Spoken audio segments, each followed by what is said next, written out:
এবার আমরা চলে যাব গাবতলীতে। সেখানে আছেন আমাদের সহকর্মী মাজহারুল ইসলাম। মাজহার, আপনি তো গাবতলীতে রয়েছেন, নিশ্চয়ই সেখান থেকে অনেক বাস ছেড়ে যাচ্ছে। কি তথ্য আছে আপনার কাছে এই যাত্রার, জানাবেন আমাদের। লাবণী, আপনাকে ধন্যবাদ। আপনি যেমনটা বলছিলেন যে ঈদে ঘরমুখী মানুষের যাত্রা কিন্তু ইতিমধ্যে বেড়েছে। গত কয়েকদিন যাত্রী কম থাকলেও আজকে সকাল থেকে কিন্তু যাত্রীদের উপচে পড়া ভিড় ছিল। আমরা এর আগে সদরঘাট লঞ্চ টার্মিনাল ছিলাম, সেখানেও আমরা দেখেছি অনেক বেশি যাত্রী ছিল। আমরা এখন আছি গাবতলী বাস স্টেশনে, এখানেও সকালবেলা যে তুলনায় যাত্রী ছিল, সকালবেলা যাত্রীদের অনেক বেশি ভিড় ছিল। এখন এই দুপুরে কিন্তু যাত্রী চাপ একটু হলেও তুলনামূলক কমেছে। তবে বাস কাউন্টার কর্তৃপক্ষ যারা বলছেন যে সকালে অনেক বেশি ভিড় থাকলেও বেলা গড়ার সাথে সাথে ভিড় একটু কমে গিয়েছে।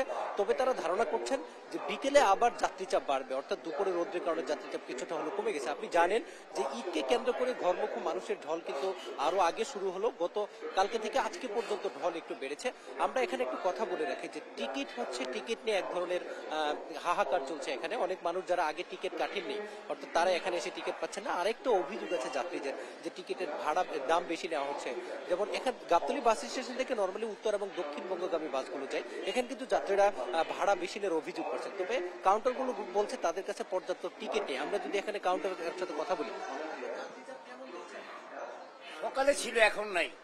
সকালে চাপ ছিল, এখন আপনার জামের জন্য চাপ নাই, চাপ কম। আপনি যেমনটা শুনছিলেন যে রাস্তায় জ্যাম থাকার কারণে তাদের গাড়িগুলো সময় মতো ঢুকতে পারছে না, যার ফলে তাদের যাত্রীগুলো সময় মতো পৌঁছানো যাচ্ছে না। অর্থাৎ বাসের যে নির্ধারিত সময়সীমা থাকে সেই সময় রাস্তায় জ্যাম থাকার কারণে কিন্তু তারা বাসগুলো ছাড়তে পারছেন না।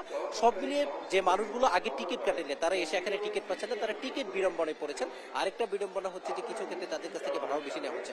আমরা এখানে দেখেছি যাত্রীদের নিরাপদ এবং নির্বিঘ্ন যাত্রার জন্য আইন শৃঙ্খলা রক্ষাকারী বাহিনীর একাধিক টিম এখানে কাজ করছেন। সব মিলিয়ে যাত্রীদের যে আশা, তারা হচ্ছে ঈদে প্রিয়জনদের সাথে আনন্দ উদযাপন করবে, এই নিয়ে মূলত তারা হচ্ছে গ্রামের মুখী হচ্ছেন, রাজধানী ছেড়ে গ্রামের দিকে যাচ্ছেন। সব মিলিয়ে তাদের আশা যে তারা নিরাপদ, তাদের যাত্রা হবে নিরাপদ এবং নির্বিঘ্ন, এটাই কিন্তু তাদের প্রত্যাশা। লাবণী, এই ছিল রাজধানীর গাবতলী বাস স্টেশন থেকে আমার কাছে ঈদ যাত্রার সর্বশেষ তথ্য। লাবণী।